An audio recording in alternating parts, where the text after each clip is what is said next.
السلام عليكم ورحمة الله وبركاته. شمعكم جرتن كبجمتوتا في جالتمتوتا خيجا كقالي كوتا الدنيا كيسة تاركم تمرتي كيسنو أنا أعرفه بغنا جيان نفتو وري ردي بيدان غرا يوتيوب channel كين يعرف غلطو ما سنين جنة akkasuma warri arraantana jalqabaaf dhufteen sabah haddiin Oromaanii akkasuma like share subscribe godhuudhaan maatii keenyatti dabalamuu hin dagatinaa isiniin jenna hanga barumsa kanaatitti nu faana turaa isiniin jenna arrammoo akkaataa paaswordii imeelaa kan isin jalaa bade deeffattanii itti sirreeffachuu dandeessaniin isin agarsiisuuf dhufeetiin jira obboleeyyan kiyya imeelli Google information isaa guutumaan guututti jijjiire bara 2025 kanatti hedduu jijjiiramee jira waan ta'eef akkaataa isin itti sirreeffattan nafaana tura ammoo gara siitingii keenyaarra ni galla siitingii jawaalarra yeroo galle akkanatti nuuf dhufaa ammootu siitingiin jawaalaa kana Google dhumarra kan jiru faarra jira Google bakka jettu ni barbaadanna kunoo Google isa kana Google service isa kanarra tuquu qabna ammoo keessan dhuma faarratti fiduu danda'am ammoo isa kanarra gachuqaas eega isa kanarra kanatti tuyne booda obboleeyyan kiyye hedduu takka jijjiirratee jira waan ta'eef bifa akka yeroon inni namaaf dhufu haala kanatti sitti dhufa duraan akka kanatti hin dhufu asirratti immoo security with my device tarrisee asirratti jechuudha kanatti ichi fide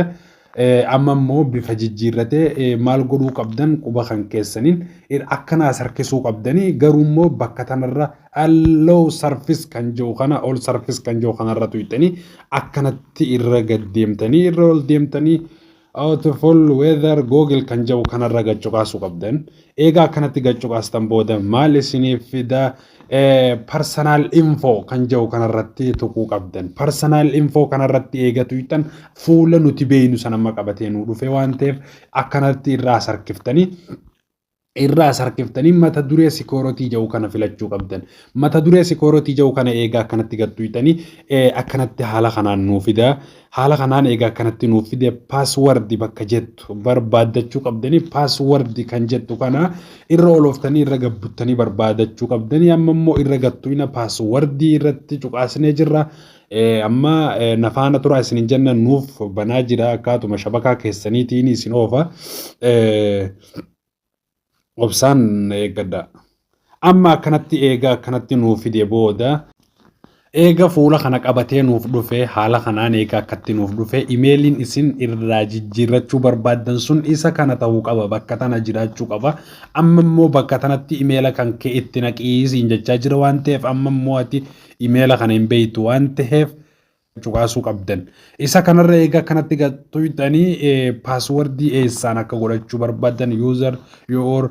kan jiru kana osoo hin taane enter your password kan jiru kanarra gachuqaasuu qabdani eega amma akkatti haala kanaan nuu fidee haala kanaan eega nuu fidee isin bakka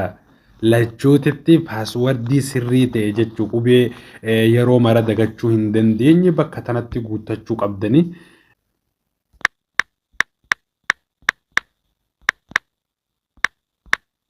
qubee wal fakkaataa eegaa akkanatti qubee wal fakkaataa bakka lachuutitti guuttattan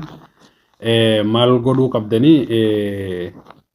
change password kan jiru kanarra tuqachuu qabdan eegaa akkanatti tuqattan booda imeelli kan keessan guutumaan guututti isin harkatti deebi'ee jira isiniif xumuramee jira harka keessanitti deebi'ee jira get started tan jiru tanarra cuqaasnan amma mootu asitti maal godhii jechaa jira lakkoofsa yoo barbaadde itti galchii jechaa jira lakkoofsa itti galchuu waaniin hin barbaanneef imeelli kiyya paaswordii naaf jijjiiratee jira anammoo gara dhumaatitti naaf xumuramee jira hanga barnoota biraatii walitti dachaanutti turtii gaarii isiniin jenna nageetti